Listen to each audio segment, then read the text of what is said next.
à tous. Merci de votre fidélité. Comme chaque soir, vous le savez, nous sommes là pour vous informer, mesdames, messieurs. Ce soir, nous allons parler de la clôture de la table ronde initiée par le président de la République sur l'état de siège.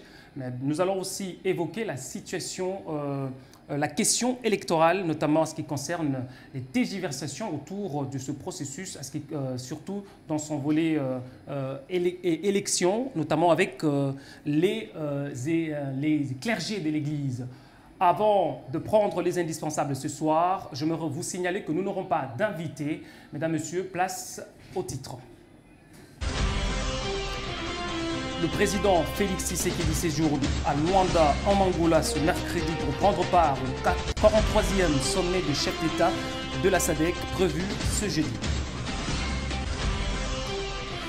Clôture de la table ronde sur l'état de siège représentant le chef de l'État, le Premier ministre Sama Lukonde, a mis fin à ses travaux. Les conclusions et recommandations seront transmises au président de la République, Félix Tshisekedi. Encore une fois, bonsoir à tous, mesdames, messieurs. Très heureux de vous recevoir encore une fois de plus, de vous savoir nombreux pour suivre ce grand magazine. Je tiens précisément à le rappeler, nous n'aurons pas d'invités, mais nous allons avoir les indispensables autour des sujets que je viens d'évoquer tout à l'heure. Les faits, rien que le fait, le détail, rien que le détail. Voici les indispensables de Degraspécie.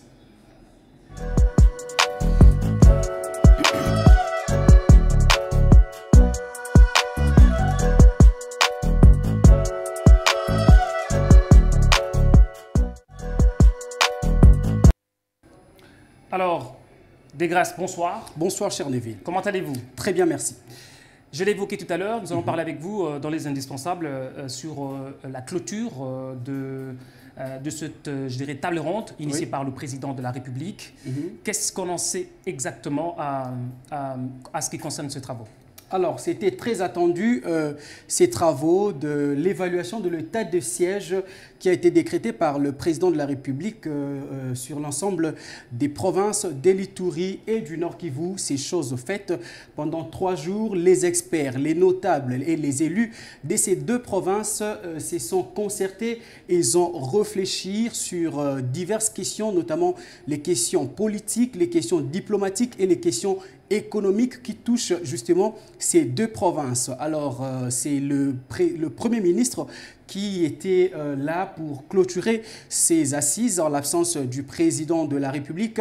Les avis étaient tellement partagés. Il y en a ceux qui pensent qu'il faille maintenir l'état des sièges dans ces 2 provinces compte tenu de la situation sécuritaire qui demeure précaire jusqu'à ce jour. Il y a une autre frange qui pense qu'il faille plutôt lever cet état de siège parce que nous sommes déjà en pleine période électorale, parce que les probables gouverneurs civils qui seront à la tête de ces provinces pourront également être candidats soit à l'élection législative au niveau provincial ou au niveau national. Donc cela empêcherait à ce qu'il y ait un œil regardant sur la gestion de ces 2 provinces qui ne sont pas le moindre. Hein. Ce sont des provinces qui sont en situation délicate. Pour donner plus des arguments de ceux qui veulent la levée justement de cet état de siège. Mais ceux qui veulent justement garder cet état de siège n'ont pas du tout tort non plus, parce que pour eux, c'est grâce à l'état de siège qu'on a mis à nu la volonté délibérée du Rwanda et de Paul Kagame de mettre la main sur les richesses de la République démocratique du Congo. Alors, on le voit en image, le Premier ministre Sama Lukonde, qui a clôturé ses assises, a promis de soumettre le rapport de ses travaux au président de la République, qui aura bien sûr la primaire de l'élire et aussi la décision finale si l'état des sièges sera levé ou maintenu ou possiblement aussi requalifié d'une manière ou d'une autre. Qu'on rentre un peu sur la forme. Qui étaient les participants? Avant de prendre les fonds, qui étaient les participants en fait? Alors, les participants de ces assises, c'était les membres de la société civile locale. Il y avait les députés nationaux et sénateurs. Il y avait également les experts de différents domaines qui touchent justement à la vie de ces 2 provinces. Alors, à l'issue de ce travaux, quelle sera la suite? Alors, c'est ce qu'on va voir après que le Premier ministre ait remis son rapport au président de la République parce que c'est lui qui en aura la primeur et c'est lui qui va bien sûr en décider. Il y en a d'autres qui disent par exemple que le fait qu'on a initié cette table ronde, on pense que l'état de siège était un échec, si on peut le dire ainsi, pour le président de la République. Est-ce vrai? Pas du tout, je ne pense pas, je ne partage pas en tout cas cet avis parce que l'état de siège a fait ses preuves. Hein. Aujourd'hui, si toute la communauté internationale indexe le Rwanda, c'est justement parce qu'il y a eu état de siège. Le Rwanda n'était plus capable d'amasser les richesses de la République démocratique du Congo comme il en avait eu l'habitude à l'époque où la gestion ou l'administration des provinces était entre les mains des civils. Parce qu'il faut le savoir, lorsque les civils sont sur le front ou lorsqu'ils sont sur les terrains des opérations, ils sont soumis à l'autorité, plutôt je parlais des militaires, lorsqu'ils sont sur le front, ils sont soumis à l'autorité civile. Alors que lorsqu'il y a l'état des sièges, ce sont les gouverneurs qui décident, ce sont les gouverneurs, plutôt le militaire qui décide et ce sont eux qui tiennent l'administration des provinces. Est-ce que ceux qui pensent qu'il faut revenir à l'administration civile, voyant le temps qui nous est imparti, est-ce qu'ils sont, je dirais, ils regardent un peu cet état des choses? Est-ce que c'est pensable qu'aujourd'hui, à ces stades, qu'on puisse revenir au pouvoir civil? Alors, s'il faut vraiment analyser, parce qu'il y a eu des avis des uns et des autres qui ont été pris en compte. Oui. Alors, s'il faut analyser à ces stades, nous sommes à quelques mois, je dirais à 4 mois seulement des élections. S'il faut revenir à l'administration civile, à l'instant où tout le politique se prépare en ordre de bataille, on ne peut pas les interdire ce droit-là de se présenter comme potentiel candidat aux élections, soit au niveau national, soit au niveau provincial. Alors, l'on se demande, est-ce que ces civils qui sera commis dans ces deux provinces, les civils qui seront commis comme gouverneurs de ces provinces auront le temps de veiller justement à la sécurité d'abord de ces provinces, mais aussi du développement, parce qu'on parle aujourd'hui de PDL 145 territoires qui doivent se poursuivre malgré l'état critique, l'état précaire de la situation sécuritaire. Donc, en analysant, on peut se rendre compte ou on peut déduire qu'il n'est pas encore les moments que l'on quitte l'administration militaire pour l'administration civile. Parce qu'il faut savoir aussi comment ces civils seront-ils nommés ou seront-ils élus sous un statut spécial. Alors, ils seront soumis sous sous le contrôle des assemblées provinciales ou pas.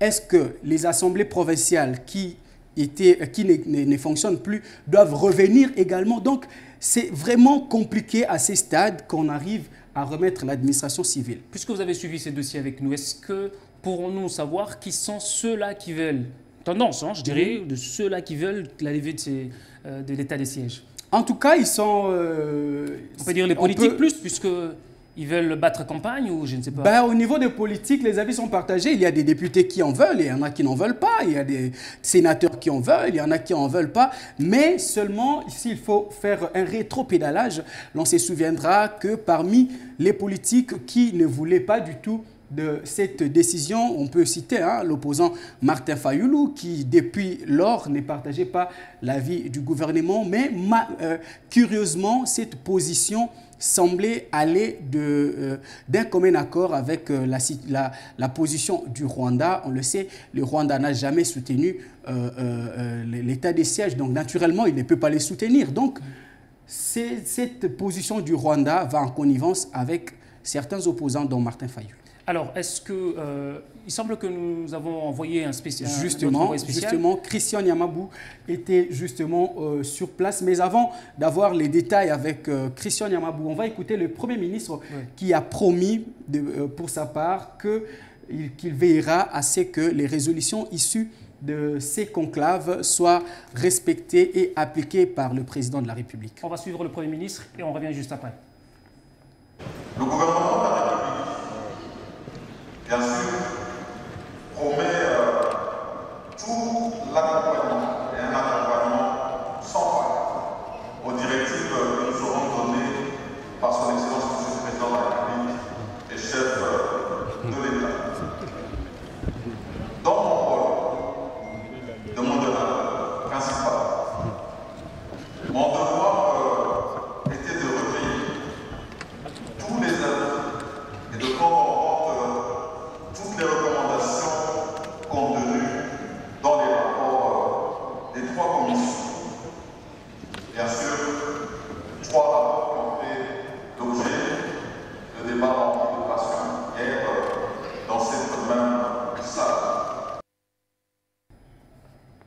Donc, on vient de suivre le Premier ministre sur justement. Son allocution d'ailleurs, à l'issue de la clôture de ce travaux. Il le dit, donc toutes les recommandations et conclusions seront soumises au président de la République. Est-ce qu'à l'allure où vont les choses, vous pensez que ça va changer? Est-ce que le président de la République va un peu lever l'état de siège? Alors, personnellement, j'estime que le président de la République, c'est quelqu'un qui écoute la population. Ça, c'est une qualité que tout le monde lui reconnaît. Le président de la République avait la possibilité de poursuivre, de proroger autant de fois qu'il le fallait. Mais après un certain moment, comme il avait promis il y a 2 ans, il avait dit qu'après un moment, il faudra évaluer les effets qu'ont produit justement l'état des sièges sur les 2 provinces dont on parle. Alors, je suis confiant par rapport à la volonté politique du président de la République. Donc, je sais que dans son pouvoir discrétionnaire, s'il pense que les uns ou les autres ont raison, il va juger de cette manière-là. Donc, si le président estime qu'il faut lever cette mesure, il va le lever. S'il pense qu'il faut la garder ou la requalifier d'une manière ou d'une autre, donc on en saura un peu plus dans les jours à venir. Une question, puisque vous êtes notre spécialiste ici aussi, des questions politiques, aussi sécuritaires, dans la rédaction de Communication Plus, j'aimerais savoir, est-ce partant des faits aujourd'hui, combien de pourcentage devrons-nous donner à l'état de siège, s'il faut, puisque vous l'êtes aussi un spécialiste, si on peut, par rapport aux faits, qu'est-ce qu'on peut dire par rapport à l'état de siège? Alors, par rapport aux faits, si je peux analyser, puisque vous me le demandez, moi, je pourrais donner 70% des réussites à l'état des sièges. Pourquoi? Parce que c'est justement grâce à l'état des sièges qu'aujourd'hui, tout le monde indexe le Rwanda. Avant, on ne pouvait pas savoir, on n'avait pas mis la main sur le Rwanda, on n'avait pas de preuves palpables qu'il s'agissait bel et bien du Rwanda qui était sur notre sol congolais en train de menacer notre sécurité et notre sûreté. Mais c'est grâce à l'état des sièges, souvenez-vous, qu'on a mis la main sur 2 militaires rwandais avec leur tenue estampillée RDF, avec leur carte de service, leur carte des nationalités rwandaises. Donc, il fallait vraiment maintenir une pression intense pour justement arriver à ces résultats. Et lorsque nous les avons, nous les présentons face à la communauté internationale. Et aujourd'hui, nous pensons que c'est déjà un grand pas vers l'avenir. Mais il faut savoir également que cette guerre perdure depuis près de 30 ans. Alors, on ne pouvait pas la finir en 2 ans avec l'état des sièges. C'était seulement une thérapie de choc pour booster les choses de manière à ce qu'on poursuive normalement. Alors, puisqu'il y a eu des participants aujourd'hui, qu'est-ce qu'on peut en déduire? Est-ce que nous allons prendre d'ailleurs notre envoyé spécial pour savoir qu'est-ce qui a été, je dirais, fait aujourd'hui et ce qui reste à faire. Ok. On va suivre Christian Yamabou depuis l'Assemblée nationale où il a, il a été présent à ce qui concerne la clôture de ses travaux. On va le suivre. Nous sommes ici à l'hémicycle du Palais du Peuple dans la commune de Lingwala, ici à Kinshasa, pour vous dire que nous avons pris part à ces assises du forum sur l'état des sièges, les travaux qui ont été lancés par le président de la République, Félix-Antoine Tshisekedi Tshilombo, lundi 14 août 2023, et qui vient de se clôturer ce mercredi 16 août de la même année. Il faut vous dire que c'est le Premier ministre Jean-Michel Sama Lukonde qui était le représentant personnel du chef de l'État pour clôturer ces travaux. Alors, il y a eu des commissions qui ont siégé et pendant ces 3 jours pour évaluer s'il y a possibilité de lever ou non l'état de siège dans les provinces de l'Ituri et du Nord Kivu. Et vous l'avez remarqué sûrement dans cette salle qu'il y a eu une tendance qui soutient le maintien de l'état de siège et une autre tendance qui soutient la levée de l'état de siège. Et toutes ces tendances, on a confronté les idées et tout a été remis au Premier ministre Jean-Michel Sama Lukonde qui va à son tour présenter au chef de l'État Félix Tshisekedi pour harmoniser les avis afin de trouver une conclusion. S'il faut maintenir ou lever l'état de siège dans les 2 provinces précitées, alors il faudra vous rappeler aussi que l'état de siège a également présenté ses avantages, notamment le fait de nous permettre de connaître exactement ce qui était à la base de l'insécurité dans l'est de la RDC, par exemple dans la province Nord Kivu. on a pu comprendre que c'est effectivement le Rwanda qui opère derrière le M23 et dans l'Ituri par exemple, il y a eu cette façon de neutraliser de manière aussi spéciale les rebelles de Codeco et autres.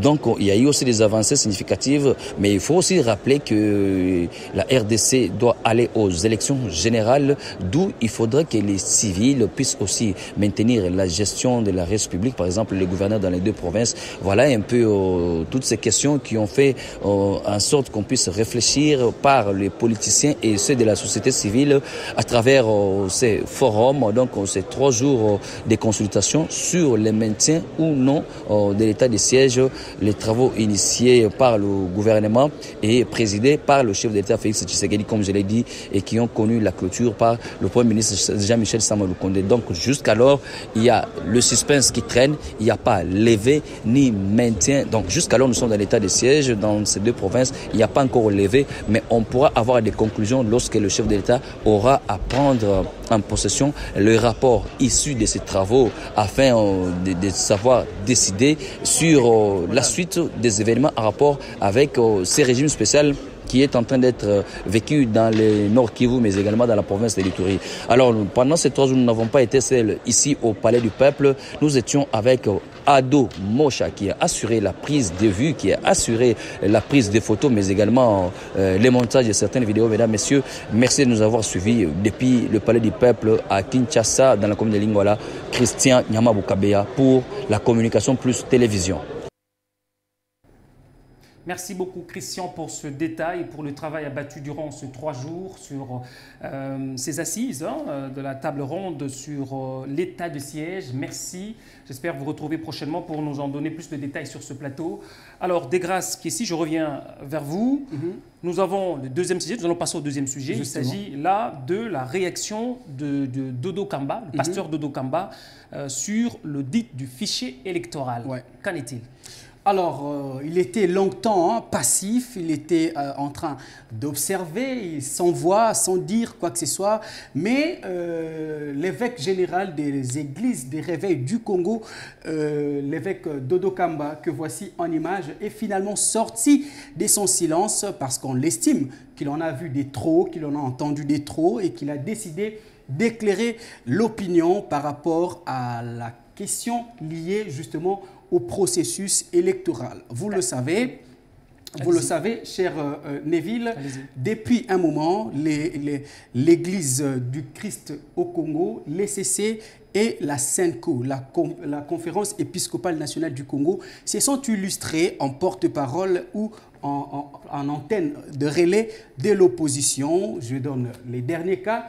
Il s'agissait de la sortie médiatique de ces 2 confessions religieuses qui s'est ralliée à l'opposant Martin Fayulu qui exigeait une nouvelle audit du fichier électoral. Alors pour Martin Fayulu, il fallait un audit externe qui sera fait par une organisation internationale, mais l'ECC et la CENCO se sont portés malheureusement volontaires, alors qu'il faut savoir qu'ils n'en ont pas qualité pour auditer le fichier électoral. Alors, de son côté, pour faire écho à ce qu'ont dit l'ECC et la CENCO, Martin Fayulu s'est rallié aussi à eux, demandant à la CENI d'ouvrir son fichier électoral afin qu'il puisse l'auditer. Alors, l'on se demande pourquoi l'ECC et la CENCO font écho de la position d'une frange des politiques. J'aimerais savoir d'abord, qu'est-ce que Dodo Kamba a dit à ce sujet? Alors, répondant justement à l'ECC et à la CENCO, l'évêque général Dodo Kamba a fait savoir dans cette sortie médiatique que l'on voit à l'image que les RC, donc les églises de réveil du Congo, sont prêtes à descendre dans la rue pour protester contre l'ECC et la CENCO qui ne veulent pas visiblement du processus électoral qui est en cours, qui respecte bien son calendrier. Alors eux, ils ne veulent pas de ces processus électoraux. Visiblement, si on suit leur chemin, on va se retrouver dans une impasse, on va se retrouver dans un chaos. Et Dodo Kamba étant père spirituel et chef de l'Église, il n'en veut pas. C'est pourquoi il a attiré l'attention de l'opinion tant nationale qu'internationale. On peut le suivre? Bien sûr. Je préviens la Batonios. Nous ne permettrons pas parce que Mboko et au Congo, les héritages n'abisso nyos. Oeba koko batikela biso penzambe apesa biso. Soki tomoni makambo ezole kamala moté to ko manifester. Vous êtes prêts au banabalaba? Ah oui, parce que soki balingi batia trouble et que ekoma que ba contraindre ba élection salamate biso to se manifester. Communauté internationale balingi ba compliquer tâche ya kimi mboka na biso to ko défendre mboka na biso na plein droit na biso. Donc au moins la communauté internationale en là ici c'est. Mais c'est clair. C'est clair. C'est la communauté internationale. Au chaos. Par les biais de... Maintenant, ils utilisent quelques confessions religieuses. Notamment la Cinco et les CC. Nanzela, Koboya, Misala, Aseni. Alors, tous mettre en garde. Et c'est ce que je peux dire pour l'instant. Donc, la manifestation, il y a ceux qui vont continuer. Ceux qui est comique, Likamboya, Koboya, Kotia, Biso, na trouble, et que Koboya, Makambo, les Kanaki, Nambo, Kanabiso, nous allons nous défendre, nous allons les manifester. Alors, De Grâce Pessila, on vient de suivre Dodo Kamba. Justement, il était invité de nos confrères de Top Congo FM où il a justement fustigé cette attitude de se vouloir se faire manipuler par la communauté internationale alors que l'ECC et la SENCO représentent l'Église. Ce sont de clergés en réalité qui ne devraient pas se rallier d'un bord politique ou de l'autre. Mais c'est la réalité qui le prouve. Les CC et l'Église catholique ont toujours accompagné les processus électoraux depuis longtemps. N'ont-ils pas le droit d'émettre un avis pour l'avancement de ce processus? Mais justement, les processus sont en train d'avancer. Qu'ils émettent des avis ou pas, les processus sont en train d'avancer. La meilleure façon d'accompagner, comme vous voulez l'insinuer, les processus électoraux serait d'apaiser les tensions au lieu de l'alimenter.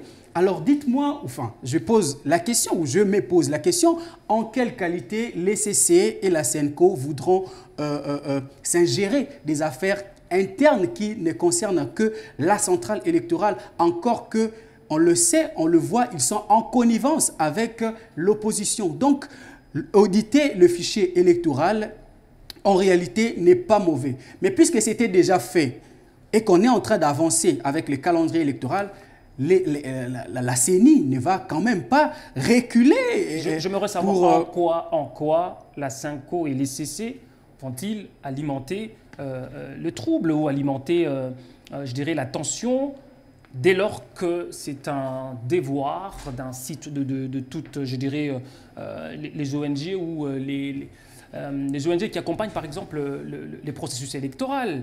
En quoi la position de la SENCO et de l'ECC dérange l'opinion? Premièrement, il faut savoir que le fichier électoral est un élément de souveraineté qu'on ne peut pas brandir. Je vous donne l'exemple. Lorsque l'OIF voulait auditer le fichier électoral, la même opposition a dit que puisqu'il y a Louise Mushikiwabo à la tête de l'OIF, Louise Mushikiwabo qui est une dame rwandaise, alors l'opposition ne voulait pas que ce soit une Rwandaise qui s'ingère dans les affaires de souveraineté nationale.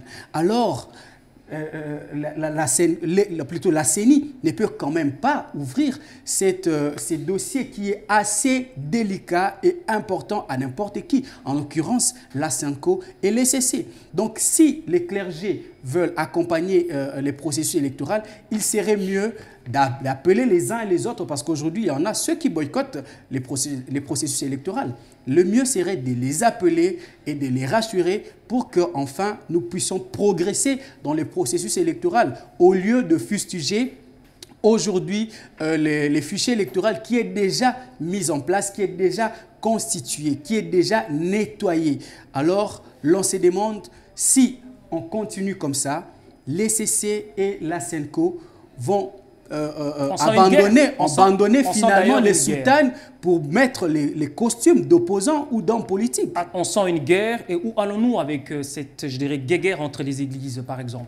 Bon, les églises, ce sont des organisations, ils peuvent continuer leur guerre entre eux, mais le processus électoral est en train d'avancer parce que le Congo appartient à tous les Congolais, encore que tout le monde n'est pas catholique ou protestant. Donc, si les protestants et les catholiques veulent, eux, décider sur l'avenir de la nation tout entière et de nos enfants, alors que diraient, par exemple, les églises de réveil ou les églises kimbanguistes ou encore les églises musulmanes. Donc, les CC et la SENCO, ce ne sont pas eux qui ont qualité d'auditer, en tout cas, les fichiers électoraux de la CENI. Tout à l'heure, vous avez fait allusion à cette sortie de l'ECC et de la SENCO, oui, disant que ces derniers font, je dirais, sont de porte-parole de l'opposition. Justement. Comment est-ce possible? Puisque ils sont indépendants et ils veulent, puisqu'ils seront des observateurs, justement, ils veulent accompagner le processus du début jusqu'à la fin pour qu'il y ait moins de contestation. En quoi l'ECC et l'Église catholique, pardon, la SENCO, font, je dirais, l'apologie de l'opposition. Mais justement parce qu'ils parlent le même langage. Et curieusement, ce qu'ils disent n'est pas vrai.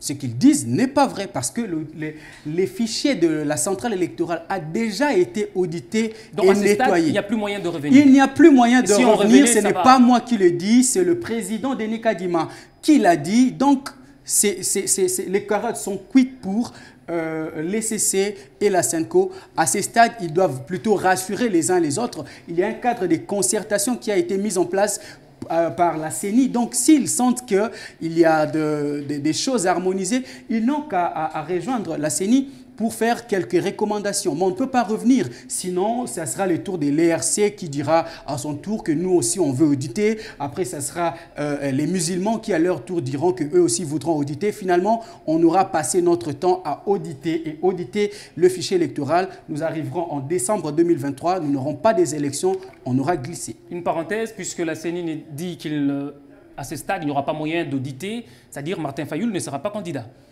Le Congo n'appartient pas à Martin Fayulu, malheureusement. Le Congolais appartient à tous les Congolais. Si Martin Fayulu estime qu'il ne veut pas participer au processus électoral, c'est de son droit. Mais malheureusement, cela ne peut pas empêcher à ce que les processus se poursuivent.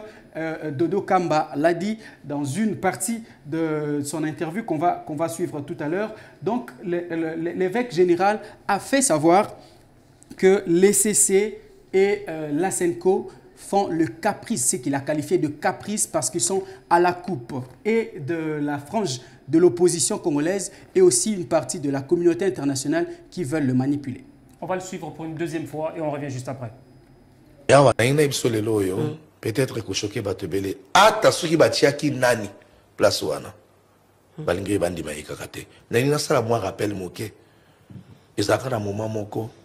Ndeko abe malumalu azaye ko sala musala wana ndeko na biso katoliko bandima kaye kakate Lumumba lelo otoko kumisa kala katolika boya kaye fuboye bayango na vie soki zana mutaboya kabata boya kaka le problème est que non, one is à quelques dirigeants. Il y a un modèle dans le babandimi. Vous rappelez la capelle biso ba pasteur, ba tambu sinabino papa. On a payé beaucoup ça les amalamoté. Les lois aux années parmi bazolo ba été l'église catholique a plus politique que. Mais ça c'est la politique, c'est la politique. Et ngai na mosala to salaki to comment que le niveau on a bino. Beaucoup de biso ba politique nion sorti mobimbate. Mutika biso na niveau moko quelque part. Parce que oh est commis politique et politique paye à malamoté. Naso senga na bato nyonso bolanda ngai. Soki za na eloko to ko luka siko biso nyonso. Kimia na mboka. Et puis insécurité za na est aussi là. Insécurité za na ouest là. Des cas spécifiques, on vient de suivre Dodo Kamba. Qu'est-ce qu'il faut retenir? Qu'est-ce qu'il faut ajouter s'il faut le faire par rapport à cette actualité? Alors, ce qu'il faut retenir est que l'évêque général l'a dit, hein, l'ECC et la SENCO sont de mèche avec l'opposition. Ce n'est plus un secret parce que tout ce que l'opposition dit, l'ECC et la SENCO ne font que le relayer. Donc, à chacun de tirer les conclusions. Si on veut la paix, on veut la tranquillité et on veut que le processus électoral avance, on sait quel camp suivre. Si on veut créer les chaos, créer la crise, de manière à ce que l'on arrive encore à un énième dialogue qui va aboutir au partage de postes pour que les uns et les autres se retrouvent et s'enrichissent au détriment de la population, on sait aussi quel camp suivre. Merci beaucoup Desgrâces. Je vous en prie. Pour ces détails, rien que le détail dans les indispensables. Merci, je te retrouve très prochainement. Avec plaisir. Allez.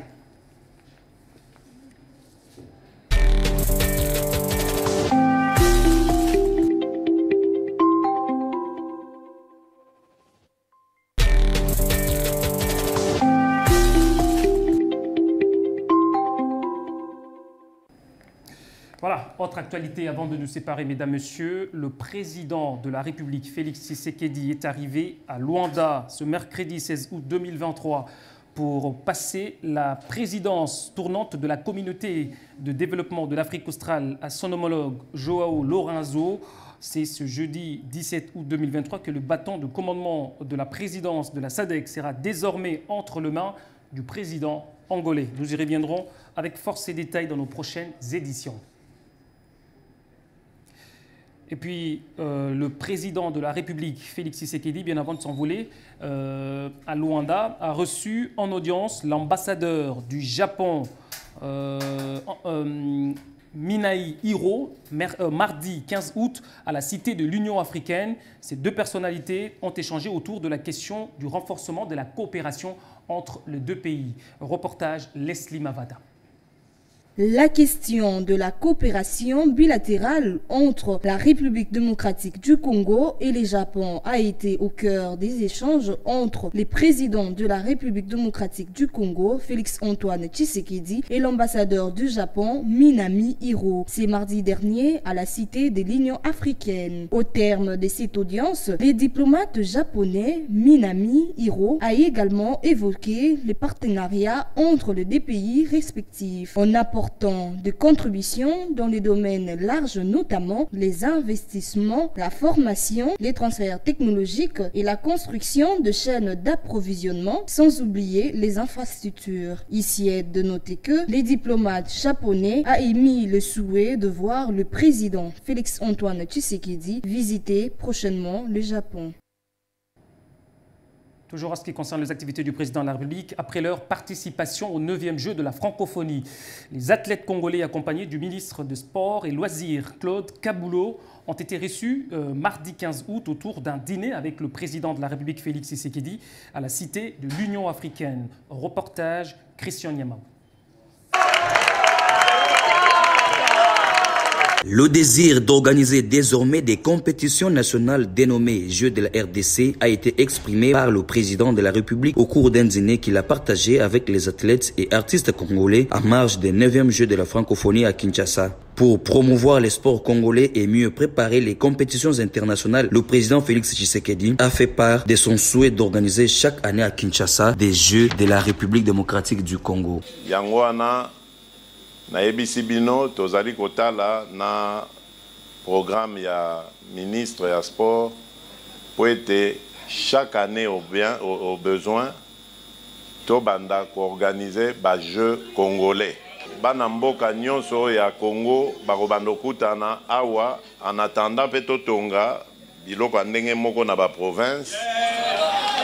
Bana mboka nyonso bakobanda kutana awa na Kinshasa pour être Au sujet des infrastructures sportives nouvellement construites, le président de la République Félix-Antoine Tshisekedi Tshilombo a annoncé qu'elles serviront désormais des lieux de stage et de préparation des athlètes aux frais de l'État congolais. Totongeli bino ba infrastructure sportive wana bozali lisusu na raison ya kolukate pour ba préparation na bino ba stage na bino nyonso ekobanda kozwa masiko en charge sans problème. Sikoyo excuse eza lisusu te esengeli bokweyisa barecord na bamédaille eloko ezaka kozanga biso ezaki nde bamoyen tozwi yango sikoyo topesi yango na bajeune bilenge na biso bilenge basi bilenge mibali. Le chef de l'État a ensuite instruit le Premier ministre de débloquer des primes de mérite pour les médaillés et des primes de participation en faveur de tous les compétiteurs congolais alignés. Dans son mot introductif, le ministre des Sports et Loisirs, François-Claude Kaboulo-Mwana Kaboulo, a remercié le président de la République pour sa détermination et son implication personnelle dans l'organisation des 9e Jeux de la francophonie. Excellence, permettez-nous de vous dire d'abord merci. Non seulement au nom de la délégation qui nous accompagne, mais aussi et surtout au nom de toutes et de tous les Congolais qui sont fiers de vous. Avec une participation de 361 athlètes et 40 artistes alignés, la RDC a récolté 39 médailles, dont 5 en or, 11 en argent et 23 en bronze, et s'est tissé à la 9e place au classement général, ce qui constitue une première pour le pays de Félix Tshisekedi.